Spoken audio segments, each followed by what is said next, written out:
Oi, pessoal, bem-vindos ao Poliglota 2025 Salvador, mais uma vez, agora na tarde de sábado.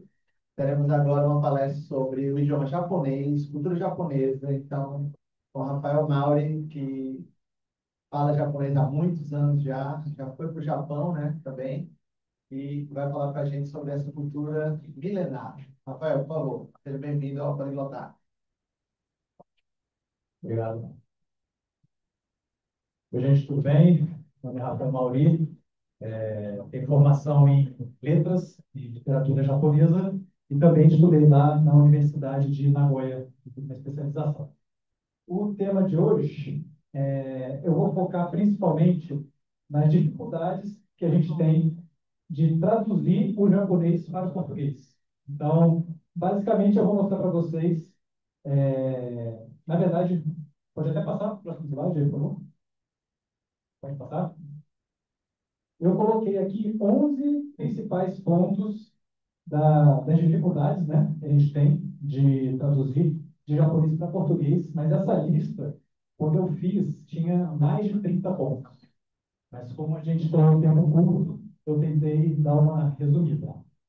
Então, pode subir só um pouquinho?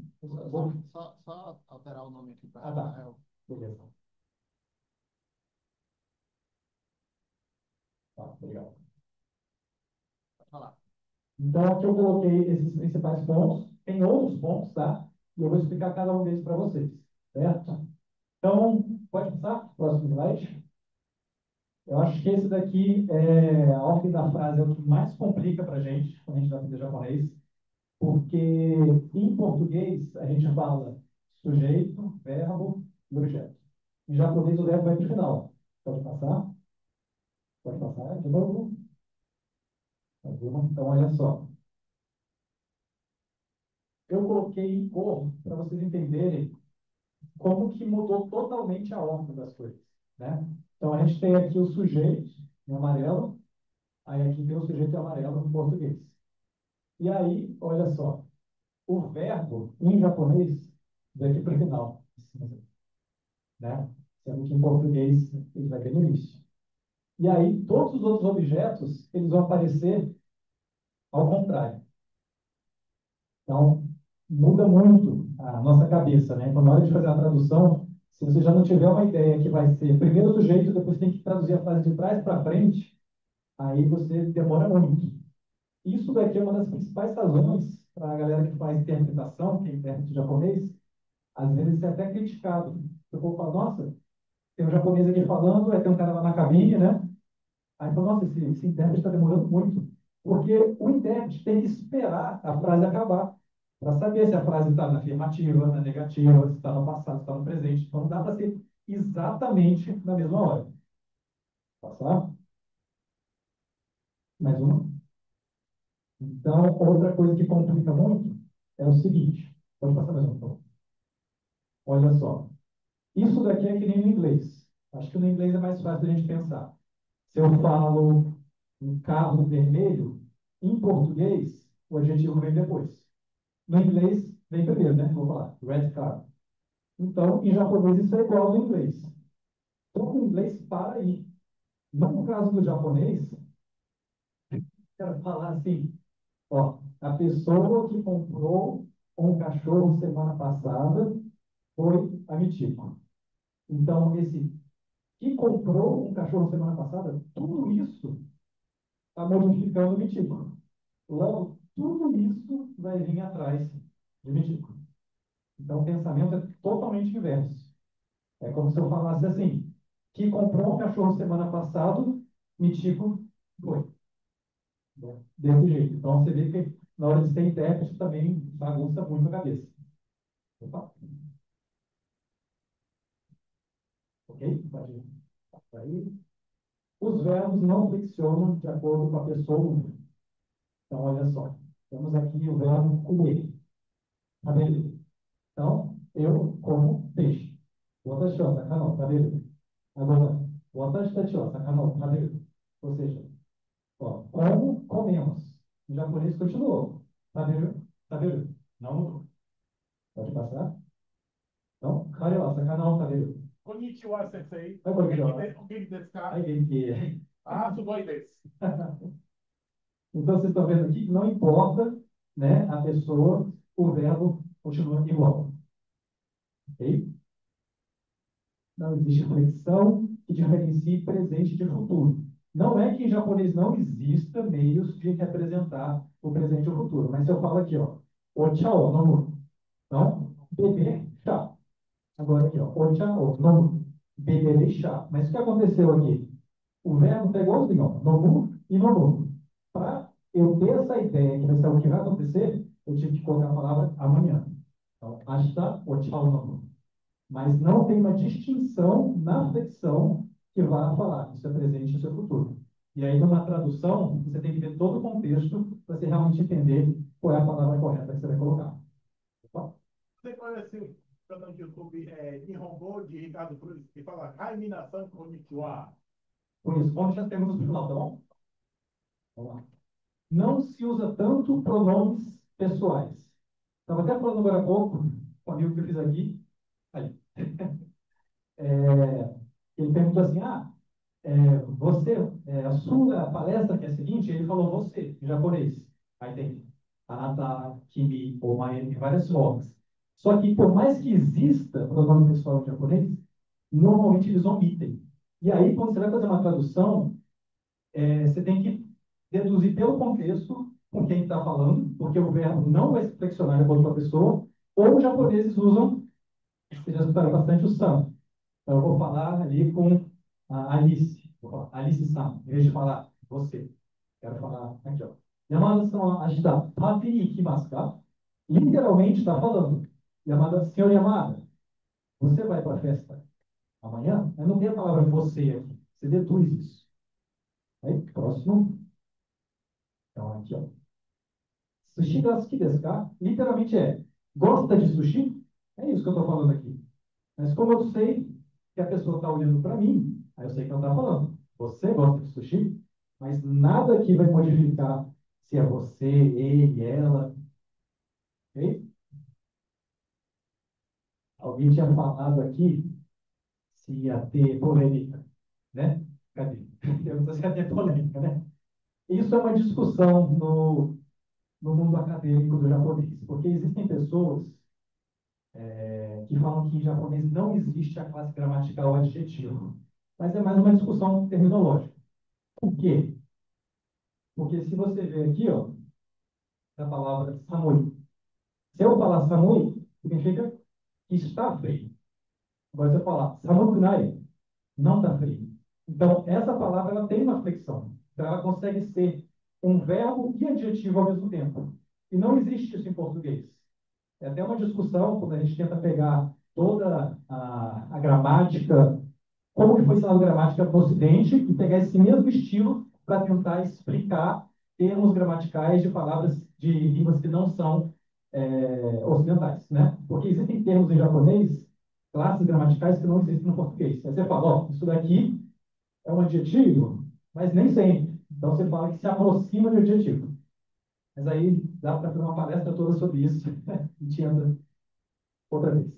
Então aqui algumas flexões. Então, Samu, frio, Samu Kunai. Não está frio, Samu Kata. Estava frio, mais uma, e Samu Kunakata. Não estava frio. Ou seja, essa classe de palavra, por mais que se aproxime de adjetivo, ela tem flexão própria. Eu nem coloquei ali, ela pode ser até de verbo. Aqui, não possui gênero, plural e artigo. Aí eu brinco com os alunos, são mais velhos, eu falo, se vocês tiverem filha, né, e ela for japonesa, você vai ficar morrendo de, de preocupação quando ela sair. E se ela falar, tomodachi to dekaketar, você não faz a mínima ideia se é um amigo, dois amigos, três amigos, se é homem, se é mulher. Então você não sabe o número. Olha lá. Aqui, ó. Tomodachi, amigo, dekaketar, sair. Aí pode andar. Mais uma, mais uma. Essas quatro traduções são possíveis. Aí quando você está traduzindo japonês, às vezes você vai ter que ignorar, porque tanto faz, ou você vai ter que entender no contexto. Não tem como isso daqui ter uma tradução direta sem entender o contexto. Gakusei ga, gakkou sotsugyo suru. Então, literalmente, aluno, escola, se formar. Possíveis traduções? Pode colocar? Vamos lá. O aluno, os alunos, a aluna, as alunas. Então, tem muitas situações que em japonês não, meio que não importa que seja. Opa, não importa saber o sexo ou a quantidade. Tem muitas situações em japonês que isso não importa para eles. Então, vamos lá? Próximo. Eles têm coisa mais importante com que se preocupar. Pois é. É um pouco do resquício cultural, né? Então, a tradução da frase depende do final. Então, essa é uma questão que eu falei mais cedo sobre os intérpretes, né? Realmente é muito difícil fazer uma tradução simultânea. E a gente vê muito isso em congresso de língua japonesa, que às vezes tem um japonês lá, aí tem um intérprete na cabine, e quando o palestrante sabe dessa dificuldade, ele fala uma frase, aí para um pouquinho, aí o intérprete vai lá e faz. Quando ele não sabe, sai falando, e aí vai ficando atrasado a interpretação. Ó, essa frase aqui. 朝ごはんを食べて、歯を磨いて出かけた. Isso aqui está indicando que é passado, para esse verbo aqui. Então, tudo isso aqui é: tomei o café da manhã, escovei os dentes e saí. Mas é só o último verbo que está indicando passado. Esses verbos aqui do meio, eles só estão numa flexão de conexão. Eles não fazem em japonês, tipo assim, esse verbo no passado, esse verbo no passado e esse no passado. Não faz. É o último que está terminando todos para ser no passado. Aí clica aí. Agora, olha só, está igualzinho tudo até aqui, né? Ó, tá vendo? Está tudo igual. Aí o último verbo não está mais no passado. Ele está na forma que pode ser tanto presente quanto futuro. Então, essa frase inteira aqui, por causa do último termo, vai ser traduzido como: vou tomar café da manhã amanhã, escovar o dente e sair. Ou poderia ser traduzido no presente também: tomo café da manhã, escovo o dente e saio. A tradução da frase depende do final, que é a mesma isso que eu falei. Pode acrescentar mais um? Em japonês tem muitos advérbios que eles, se você procurar a tradução deles no dicionário, eles vão dar tradução de palavras antônimas. Isso confunde muito a nossa cabeça, né? Mas é porque eles dependem da frase estar na afirmativa ou na negativa. Então, aqui, ó, zettai iku. Com certeza eu vou. Zettai ikanai. Não vou de jeito nenhum. Então, se você ficasse, imagina, um intérprete, escuta isso daqui. Aí só no final que ele vai poder fazer o resto da frase. Teria que vir no início. Isso complica bastante. E partículas. Então, tá. Ok. Pode puxar aí. Então, as partículas é como se fosse as preposições, né? Isso daqui, acho que para a galera que está começando japonês, é que o povo sente mais dificuldade. De forma geral, é o seguinte: em japonês, tem os termos que têm significado. Lá. Eu, 6 horas, amigo, ônibus, restaurante, peixe, comer, voo. Né? Essa é uma ordem mais natural em japonês. E falando dos termos, vocês até entendem a frase, né? Só que eu preciso que dentro da frase, cada termo tenha um acompanhante à sua direita que vai indicar a função dele dentro da frase. Então, pode passar?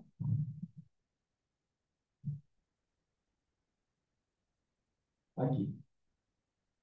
Pode colocar tudo, só. Até o 5. Então, mais um, isso, pode deixar aqui. Então, olha só. Essa partícula aqui está indicando que, nessa frase, alguém é o tópico. Essa informação toda é sobre alguém. Aí coloca do lado desse alguém, no caso, eu.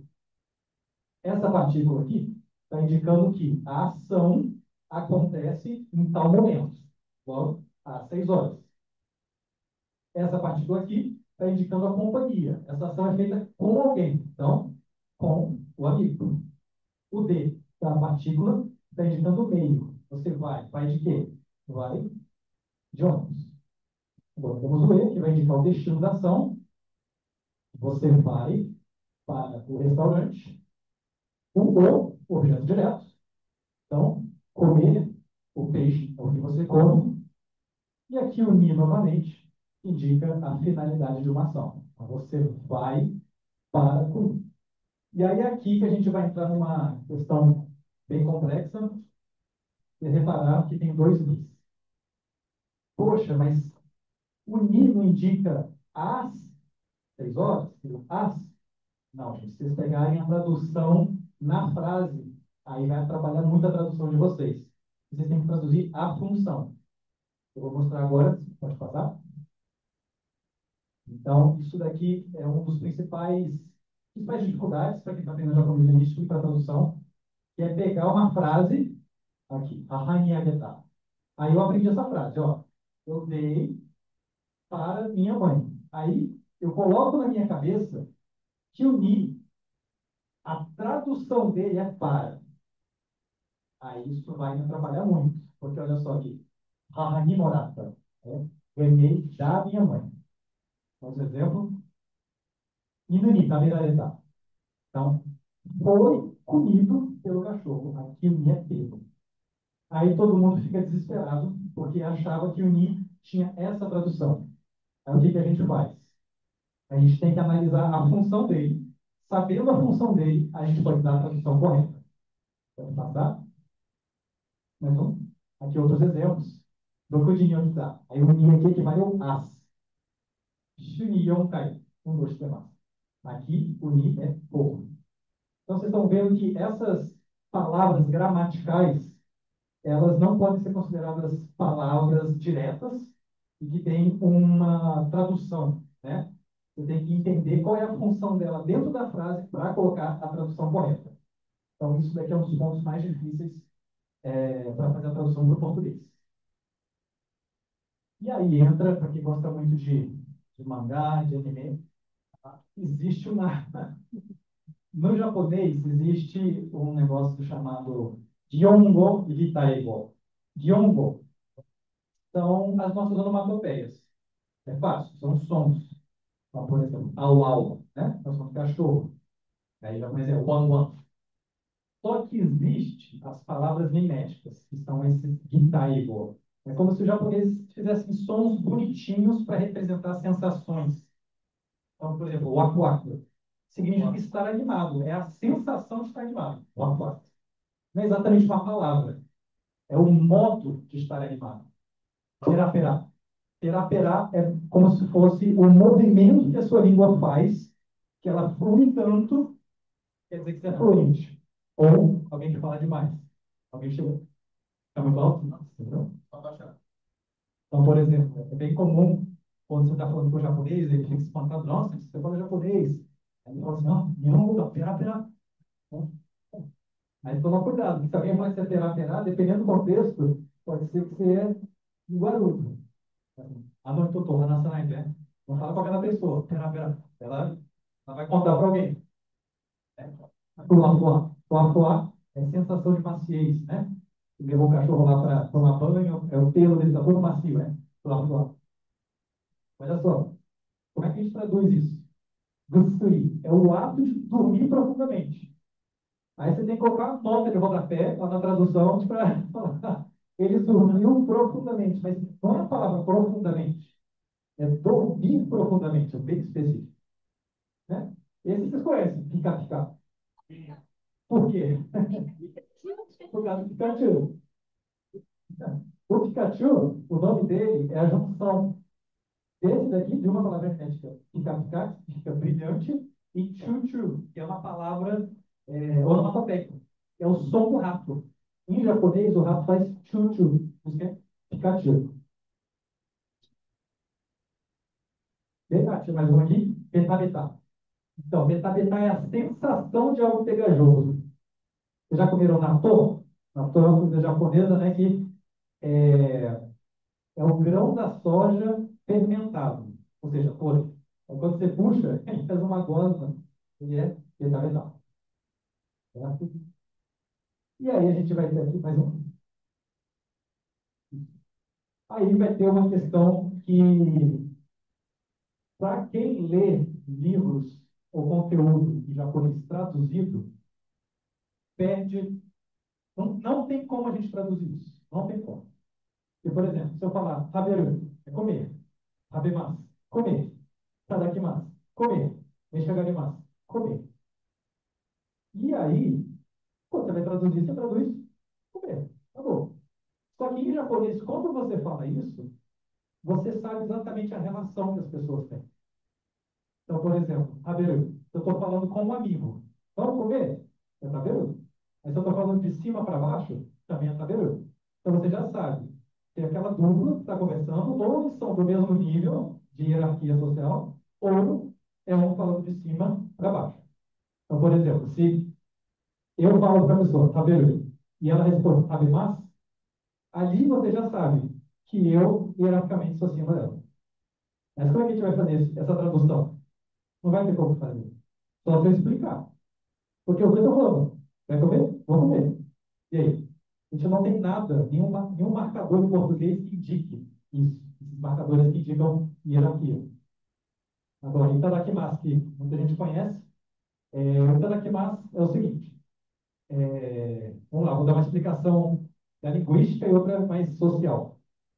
Em questão de linguística, itadakimasu é uma forma humilde de você falar que está recebendo alguma coisa.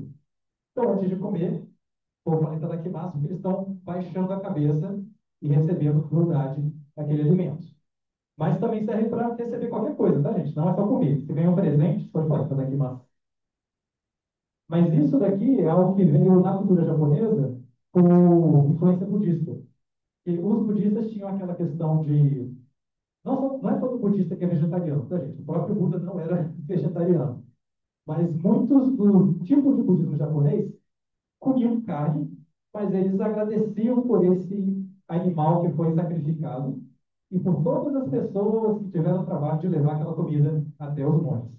Então, eles que começaram a usar o termo itadakimasu para receber de forma humilde aquele trabalho. E aí depois que foi passando para a sociedade japonesa virou uma questão que todo mundo usa. E o último aqui, deixa garimasu. Então, por exemplo, no Japão, essa questão de hierarquia tem que entender muito bem. Porque, por exemplo, se você vai numa loja, dentro da... Alô, alô? Alô? Não. Dentro da lógica japonesa, o cliente sempre está acima do estabelecimento. Não importa se é estabelecimento privado, particular ou público. Então, se eu sou o garçom e eu vou perguntar para você, o que você vai comer? Eu vou ter que usar isso aqui. Porque esse daqui eu como de forma humilde, eu estou me rebaixando. Agora, esse daqui, eu estou falando da sua ação. E eu estou te elevando. Então, me chamaram em mascar. Você vai comer? Tá bom, mal, gente? Ou saiu? Bom? Ok? Vamos lá. E eu deixei esse daqui para o final. Em japonês, a voz passiva tem 3 tipos. Eu vou explicar só 2 aqui. Mas um tipo é igualzinho no português. Vou falar assim, a ração foi comida pelo cachorro. Esse livro foi escrito por Machado de Assis. Tem isso em japonês, igualzinho. Só que eles têm o seguinte, eles têm uma passiva, que é chamada de passiva de prejuízo, e é usado com os verbos intransitivos. Ou seja, não seria, como é que a gente fala, por exemplo, morrer? Eu falo ser morrido, não falo. Rir, eu falo ser rido, não falo. Chorar, ser chorado, poeticamente dá para falar, de alguma forma. Mas aqui, em japonês, a tradução literal é Tomodachi ni warawareta. Eu fui rido pelos meus amigos. O que é esquisito na tradução literal, e a sua tradução vai ser meu amigo riu de mim. É porque eu sofri essa ação. Essa ação deu algum prejuízo. Passivo. Isso, é a passiva de prejuízo. Agora aqui. Yonaka akachani nakareta. Literalmente, eu fui chorado pelo bebê durante a madrugada. Aí a tradução literal é essa, você não vai poder colocar isso no livro, porque fica muito esquisito. Mas a ideia o bebê chorou de noite e isso me atrapalhou. Aí a tradução do tradutor aqui, ele vai ter que decidir, porque literalmente não faz sentido em português. Ele vai ter que criar uma frase que caiba naquele texto. Pode colocar? Aqui, né? Dekapeu to shita ga tomodachi ni korareta. Aí você vê que o verbo kuru, que é vir. Como é que é a passiva de vir? Eu fui vindo. Né? Não existe isso em português. Mas significa que eu estava para sair, mas eu fui lido pelo meu amigo. De novo, a tradução vai ficar esquisita, literalmente. E aí eu vou ter que falar alguma coisa. Né? Ó, estava para sair, mas o amigo veio e me atrapalhou. Ah, ele acabou ouvindo. A gente vai ter que criar alguma coisa ali para dar essa ideia de lástima, né? Em português. E esse daqui eu acho que é o mais esquisito. Então, Shianishi Nareda. Literalmente, fui morrido pelo meu grande amigo, meu melhor amigo. Mas o que aconteceu é que ele morreu e você sofreu com isso. E aí a gente vai traduzir como em português. Pode deixar aí? Volta um, volta um. Ok. Mas, pô, galera, eu sou bem direto, assim, eu marquei essas ontem, tinha 30, com medo de não dar tempo. Então, minha apresentação acaba aqui, mas, por favor, faça as perguntas. Obrigado. Vai ser em japonês. Aí, Dudu. Óbvio, eu imagino o impacto dos animes na galera aprender japonês. Eu acho impossível falar de aula de japonês sem falar de anime. Quando a gente fala do público, né? Muitos são otakus. Eu acho que 80% é otaku. É verdade. Ou mais. Aí, então, galera aqui. Tá.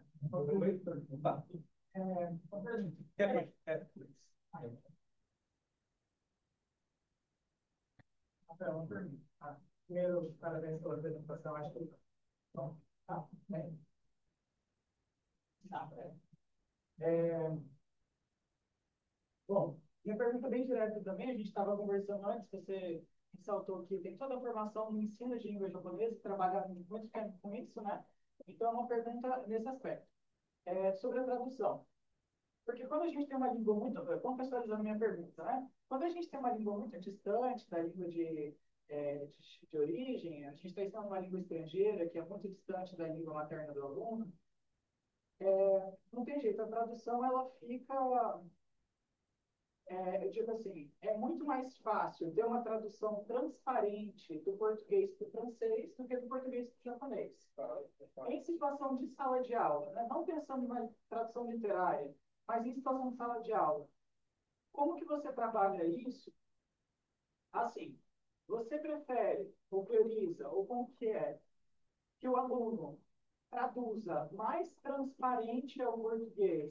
Não vai ficar um jeito natural em português, não se falaria desse jeito, mas ele tentou seguir um pouco a ordem, as palavras, ou uma tradução mais é, ajustada ao português. Eu falo isso porque sempre que eu estou conversando com eu, ou em situação de sala de aula e tudo mais, eu falo, ó, primeiro eu vou falar aqui, literalmente palavra por palavra, ou uma tradução você até usou esses dias na termos, mas uma tradução primeiro, uma tradução didática. Tradução grosseira, né? Uma grosseira. E depois a gente pensa numa. Porque às vezes a pessoa me dá uma tradução ajustada ao português de forma que a gente falaria naturalmente, mas fica a dúvida se ela entendeu. Então eu peço uma tradução mais ao pé da letra grosseira para ver se realmente entendeu todos os elementos. Até mesmo que em português não ficaria muito.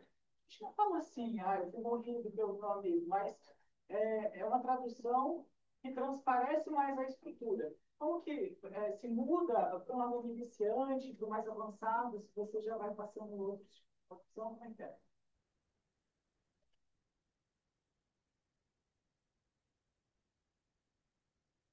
Então, sobre essa questão,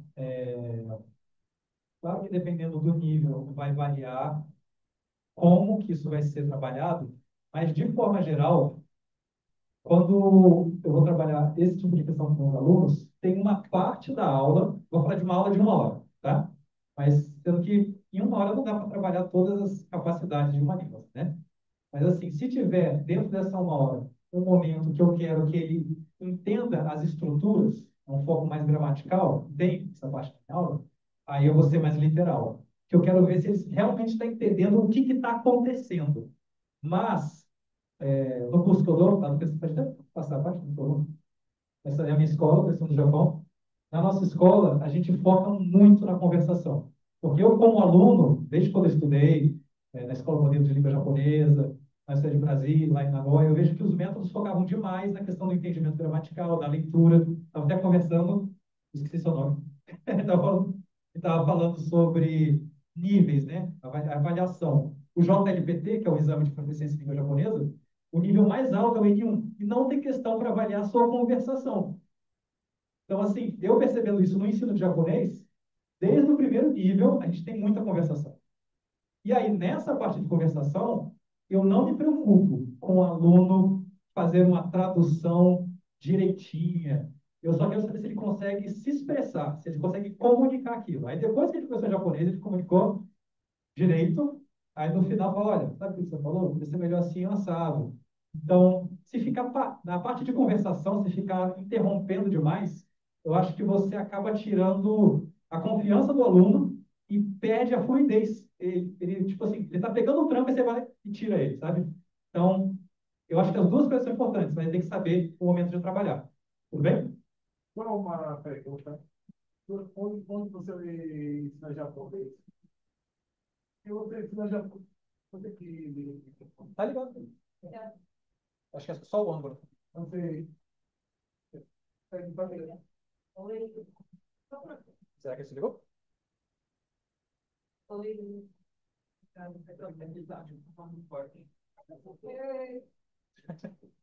Onde você ensina japonês? Se você ensina japonês, que às vezes a parte de ensinar de forma lúdica, você coloca tema de anime para os seus alunos tratarem, para treinar. E tem gente que às vezes tenta ser autodidata, tem uma de anime, pessoas pensando que tratar japonês perfeito, tema de anime. Eu cansei de ver isso, pessoal, por autodidatismo. Então, eu acho que teve até uma palestra agora há pouco, né, falando sobre aprender língua cantando, né? Eu acho que é muito legal.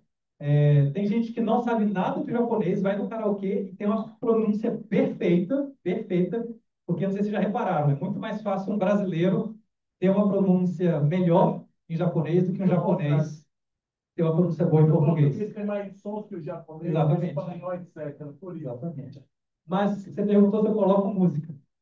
Na nossa metodologia, tem todo o método, não vou entrar em questões específicas aqui, mas é muito importante que o aluno trabalhe com coisas que ele gosta.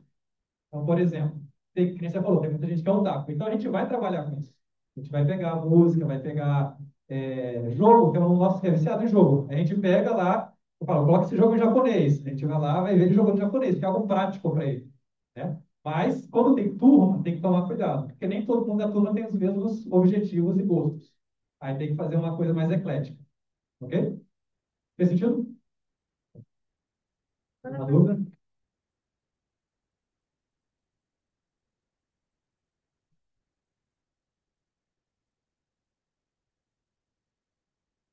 Eu estou sem ser. Eu estou. Estava escutando bem. Minha pergunta. Eu estou ouvindo.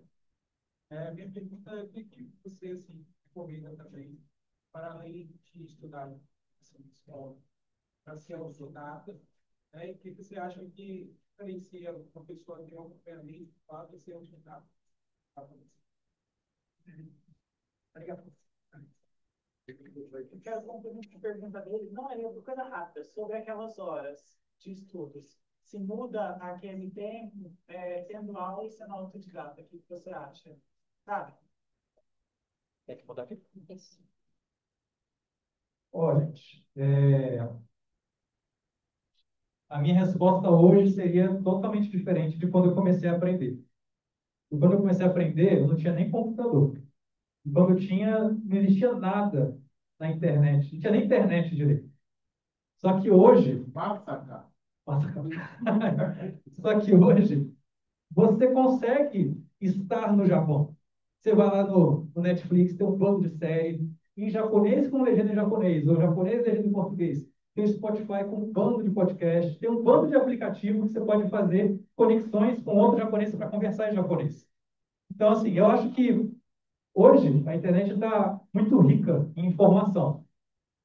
Só que tem muita informação errada também, né? Então, como o meu algoritmo é totalmente japonês, aparece direto para mim, escolas de japonês, professores, e eu vejo muitas pessoas que ensinam coisas assim que não são completamente certas, são meio certas, né? Às vezes acontece algo assim. Mas, no meu ponto de vista, o professor hoje em dia, o papel dele para o aluno que quer estudar. Porque tem gente que fala que é autodidata, mas, desculpa, só está vendo anime. Ah, estou estudando japonês. Não, só está vendo anime. Não é a mesma coisa. Então, o professor, ele é um atalho. Ele vai te ensinar ali, ó, vou dar um exemplo para vocês. Quando eu estudei japonês, eu tinha 13 anos. Eu fiquei 8 anos numa escola para descendentes. E os meus professores, eles não sabiam gramática, eles falavam japonês. Então, qualquer dúvida que eu tinha, eles falavam, é assim.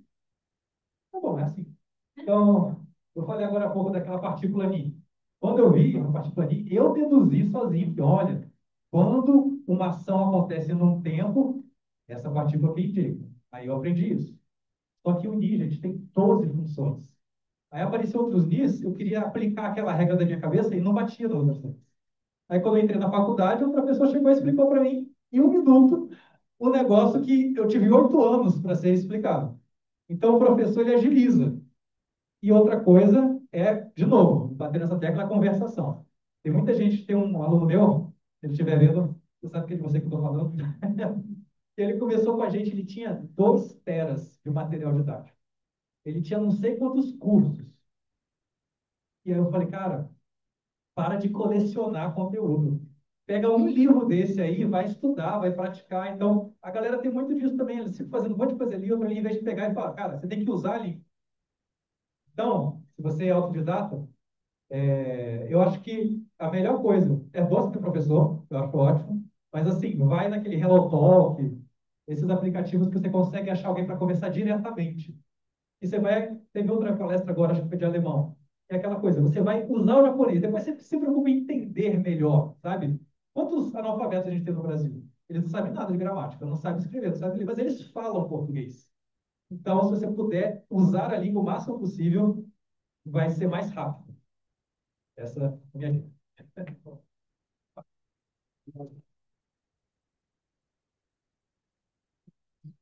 Muito obrigado, Rafael. Obrigado, Rafael. Obrigado. Obrigado. A gente conversa. Pode parar, pode parar.